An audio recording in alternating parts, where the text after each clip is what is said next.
Min Kyu mengetukkan tongkatnya ke arah tubuh Aji 3. Kau benar-benar sebuah robot, katanya. Untuk lebih memastikannya lagi, Min Kyu membuka sarung tangannya dan memberanikan diri untuk menyentuh Aji 3. Aji 3 berinisiatif untuk menyentuhkan jarinya ke jari Min Kyu. Apa yang dilakukan? Tanya seorang yang bersembunyi di balik tirai. Mereka yang tidak mengetahui tentang alergi Min Kyu, bahkan menyentuhkan jarinya untuk meniru Min Kyu dan Aji 3. Min Kyu lalu mengecek jam medisnya, warnanya masih biru. Tubuhnya tidak mengeluarkan reaksi alergi apapun karena Aji 3 memang robot sungguhan. Aji 3 memberitahu bahwa ia memakai baterai di dadanya, dan akan mulai berjalan setelah di-charge selama 3 jam. Dia juga menceritakan susunan tubuhnya yang dibuat seperti manusia, bahwa dia bisa mencium bau melalui hidungnya, mengenali benda dengan menyentuhnya, serta mengerti pembukuan dan bahasa asing. Silakan manfaatkan aku sesuai kebutuhanmu, kata Jai 3. Min Kyu tertawa kecil. Saat baru memulai rapatnya dengan Baek Gyun, lampu-lampu tiba-tiba berkedip. Baek Gyun memberitahukan bahwa karena mereka kekurangan dana, maka mereka tidak sanggup membayar listrik. Jadi tim peneliti Santa Maria menggunakan listrik pabrik kapal Daeyang Shipbuilding. Sayangnya hari ini pabriknya bangkrut, jelas Baek Gyun. Min Kyu, apa kau penjahat dalam bidang ilmu pengetahuan? Baek Gyun, apa kau bandit dalam bidang keuangan? Min Kyu lalu meminta tambahan informasi mengenai Aji 3. Baek Gyun membuat ekspresi kesal di wajahnya. Aji 3, apa yang aku rasakan sekarang? Aji 3, kau sedang marah. Maaf, apakah aku melakukan sesuatu yang salah? Baek Gyun, tidak, aku tidak marah. Aji 3, aku senang kau tidak marah. Baek Gyun bilang itulah keahlian utama Aji 3.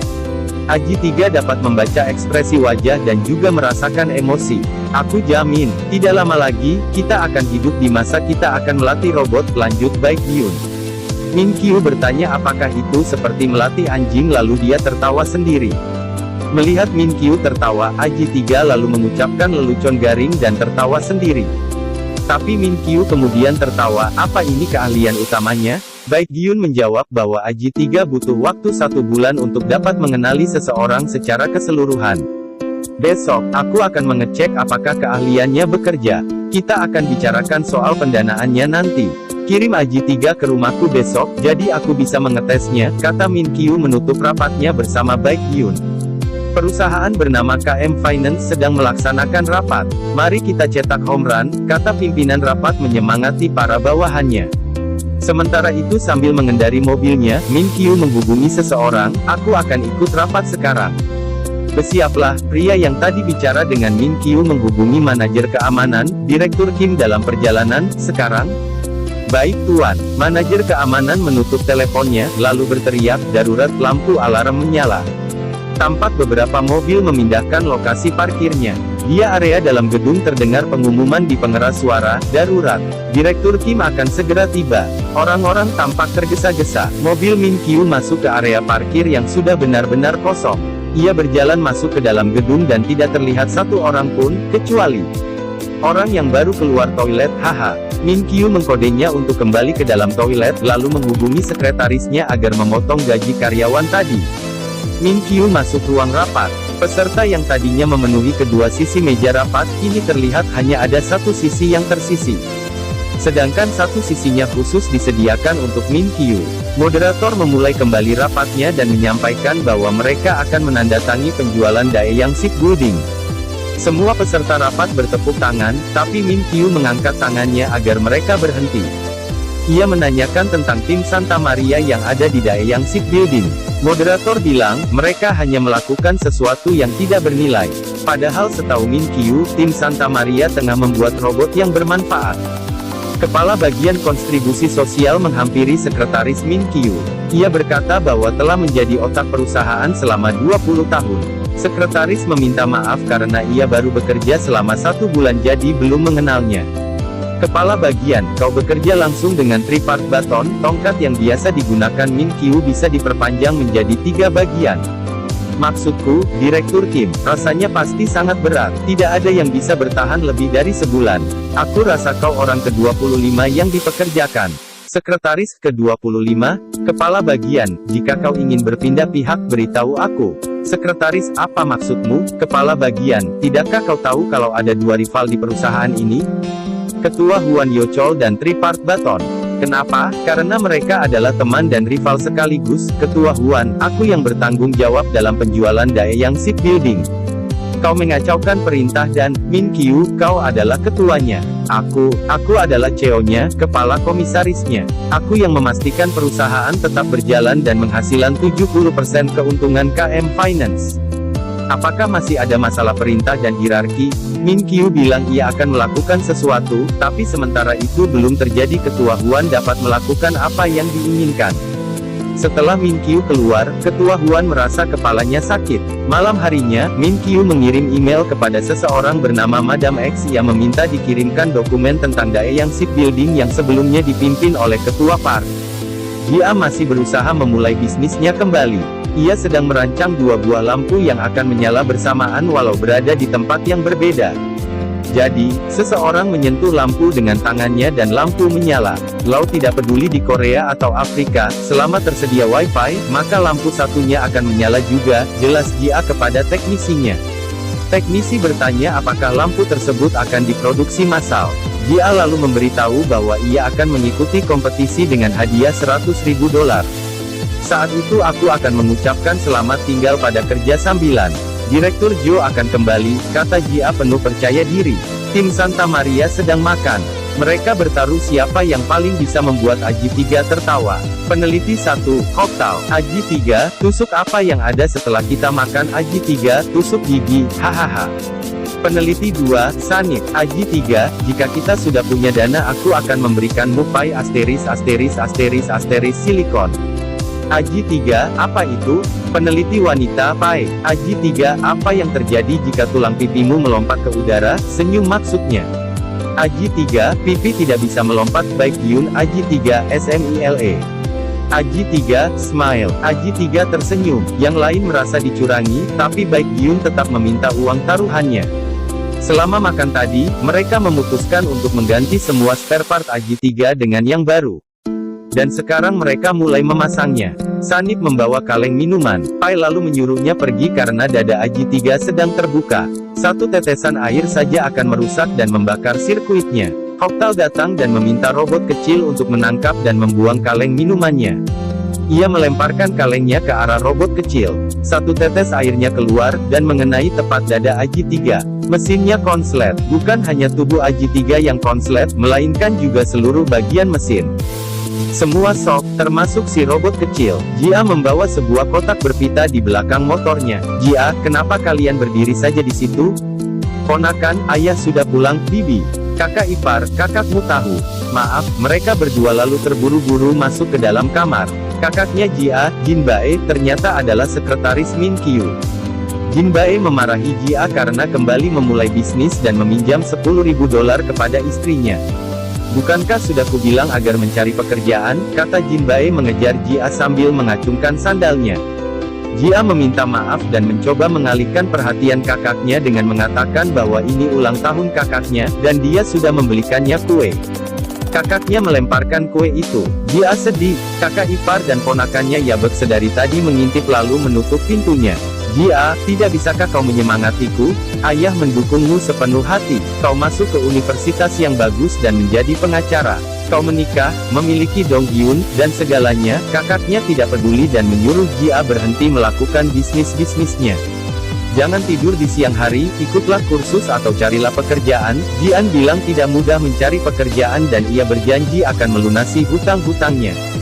Tim Santa Maria sibuk mencari spare part baru untuk perbaikan Aji 3. Koktal sangat menyesal dan bersedia mati. Koktal dan Sanip belum berhasil menemukannya. Pai, aku dapat. Ada 1 di laboratorium C. Tapi akan dikirim dari luar negeri dan baru sampai 2 hari lagi. Sanip, apakah Tripart Baton akan memberi kita tambahan 2 hari? Baik Yun, telepon. Pai, kau yang meneleponnya. Wanita akan bekerja lebih baik dalam hal ini bukan? Pai, apa aku terlihat seperti wanita di matamu? Baik Yun, aku saja yang menghubunginya. Baik Yun meminta perpanjangan 2 hari pada Min Qiu. Tapi Min Qiu bilang waktu untuk mengetes Aji 3 hanya tinggal besok, karena 2 hari lagi Daeyang Shipbuilding termasuk tim Santa Maria akan dijual ke grup Ball dari Inggris. Baik Yun mencari informasi di internet tentang John Martin pemimpin grup Ball. Sebuah artikel menyebutkan bahwa John adalah pemburu hak paten. Dia akan membongkar Aji 3 dan menjual bagian-bagiannya, pikir Baek Gyun. Tidak mau itu terjadi, ia membuka laci mejanya dan mengambil foto Jo Jia. Hari sedang hujan dan Jia mulai mabuk di depan minimarket. Ia bicara sendiri, aku akan membayarnya. Aku akan membayar hutangku padamu. Ia mengangkat ponselnya yang berdering dan berkata bahwa dia tidak butuh pinjaman lalu menutup teleponnya. Teleponnya berdering lagi, dan Jia kembali mengatakan bahwa ia tidak butuh pinjaman.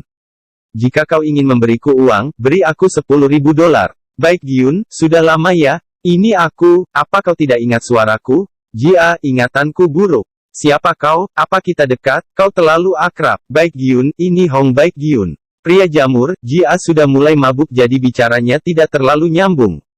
Aku akan memberimu $10.000, kau ada di mana? Tanya Baek Gyun. Jia baru ingat siapa itu pria jamur. Saat melihat Baek Gyun sudah datang, ia memakai penutup kepalanya dan berusaha untuk melarikan diri. Sayangnya, ia malah menabrak Baek Gyun. Karena terlanjut ketahuan, Jia menyapanya. Jia, lama tidak bertemu. Baek Gyun, rambutmu. Kenapa? Bagaimana? Kapan kau memotongnya? Kenapa kau memotongnya? Dadamu. Berapa lapis bramu? Oke, kau bisa memakai wig dan memakai bra tanpa bantalannya, lanjut Baek Gyun. Jia heran karena harusnya mereka saling menanyakan kabar karena sudah lama tidak bertemu. Baek Gyun, sepertinya keadaanmu tidak terlalu baik. Aku senang. Jia, kerutan wajahmu bertambah. Aku juga senang. Baek Gyun, apa? Kenapa kau sangat perhatian? Jia mengoreksinya bahwa seharusnya Baek Gyun memaknai setiap ucapannya, bukan hanya mendengar kata yang ingin ia dengar. Kita sudah putus, Profesor. Baek Gyun lalu memberikan uang $10.000 sebagai bayaran atas kerja sambilan selama 3 jam yang harus Jia lakukan esok hari. Pekerjaan apa itu? Jia datang ke laboratorium Santa Maria. Sanip, Mama Mia. Ia lalu menjatuhkan dokumen yang dipegangnya. Hoktal, kau sudah bangun Aji. Bagaimana kau memperbaiki tanpa spare part baru? Tim kita memang yang terbaik. Kau memakai wig yang berbeda. Kenapa dadamu sangat besar? Apa baterainya lebih besar? Jangan khawatir, Opa akan memperbaikimu. Jia sama sekali tidak mengerti apa maksud Hoktal. Baek Gyun lalu memperkenalkannya sebagai Jo Jia, model Aji 3. Hoktal, model, jadi dia manusia. Sanip, bagaimana kalian bisa saling mengenal? Jia, tunggu, model apa yang kalian maksud? Jia sangat terkejut saat melihat Aji 3. Kenapa aku ada di sana? Jia lalu menceritakan apa yang menimpanya pada temannya. Temannya mengambil kesimpulan kalau Baek Gyun masih menyukai Jia, itulah alasannya dia membuat Aji 3 dengan menggunakan wajah Jia. Temannya menyarankan agar Jia menerima pekerjaan itu. Jia menolak keras. Jia lalu pulang ke rumah. Jin Bae, kau kakak iparnya sekarang, bukan teman. Kenapa kau memberikannya pinjaman? Dia tidak akan berubah karena kau terus memanjakannya. Kakak ipar, baiklah, aku mengerti. Tidak bisakah kau membiarkannya pulang ke rumah? Jin Bae, tidak. Dia tidak bisa pulang sebelum ia membayar hutangnya. Jia yang mendengar pembicaraan kakaknya di luar tidak jadi masuk rumah. Sementara itu, Min Kyu kehilangan kalungnya. Ia berusaha mencari di antara baju-bajunya. Jia kembali ke laboratorium. Ia menganggap uang $10.000 adalah biaya royalti atas penggunaan wajahnya di robot Baek Gyun, oleh karena itu ia akan melaksanakan pekerjaannya secara gratis. Baek Gyun mengatakan itu sama saja sebenarnya. Mereka lalu saling memastikan bahwa pekerjaan ini tidak melibatkan perasaan mereka berdua. Min Kyu masih mencari kalungnya. Kini giliran mobil yang diperiksa. Lalu ia mengingat saat Direktur Jo mencekiknya. Saat itu, kalungnya terlepas dan terselip di lengan sweater Jia. Direktur Jo yang gila itu, Jia mulai berlatih menjadi robot. Hoktal mengajari cara berjalan robot masa kini. Berjalanlah secara perlahan. Saat kau berbelok, tengokkan kepalamu dulu baru tubuhmu. Jia mencobanya, tapi belum berhasil. Sanip lalu mengajarkan cara meletakkan barang secara hati-hati dan tanpa suara. Jia mencobanya, dan masih belum berhasil. Saat bersamaan, seseorang terus-menerus menghubungi ponsel Jia. Mereka mulai mendandani Jia menjadi Aji 3. Begini saja, aku pikir ada sesuatu yang berbeda, mengingat aku akan berperan sebagai robot. Kata Jia Pai lalu mengeluarkan kotak Softiens dan Baek Gyun mengeluarkan alat komunikasi berbentuk jam tangan. Softiens itu akan menjadi kamera dan akan berhubungan dengan jaringan kami, jelas Baek Gyun. Softlens-nya mulai diaktifkan, luar biasa, kata Jia. Tim Santa Maria menjelaskan bahwa sekarang Jia akan terhubung dengan Aji 3. Aji 3 akan melihat dan mendengar apa yang Jia lakukan. Setelah itu di Softiens akan terlihat apa yang harus Jia katakan. Baik Gyun memberi contoh. Baik Gyun, hai Aji 3. Aji 3, aku cinta padamu, Tuan. Apa yang bisa kubantu? Layar menampilkan perkataan Aji 3 yang harus juga dikatakan oleh Jia. Apa kau benar-benar menyuruhnya mengatakan, aku cinta padamu, setiap hari? Apa kau masih memiliki perasaan padaku? Tanya Jia yang membuat Baik Gyun gugup. Baik Gyun, aku sudah bilang agar kau tidak salah paham. Aji 3 memiliki segala kekuranganmu. Dia sempurna, dia lebih cerdas darimu. Dia hanya robot. Tidak ada bedanya dengan boneka. Baik Gyun, Aji 3, analisa pasar saham di Eropa. Aji 3, baca artikel ilmu pengetahuan terbaru. Jia, wow, debak. Ini luar biasa, aku merasa seperti jenius. Baik Gyun, IQ-mu hanya 94. Aji 3 yang jenius, Octal dan Sanip bersiap mengantar Aji 3 palsu dengan mobil pabrik yang terlihat sudah karatan di mana-mana.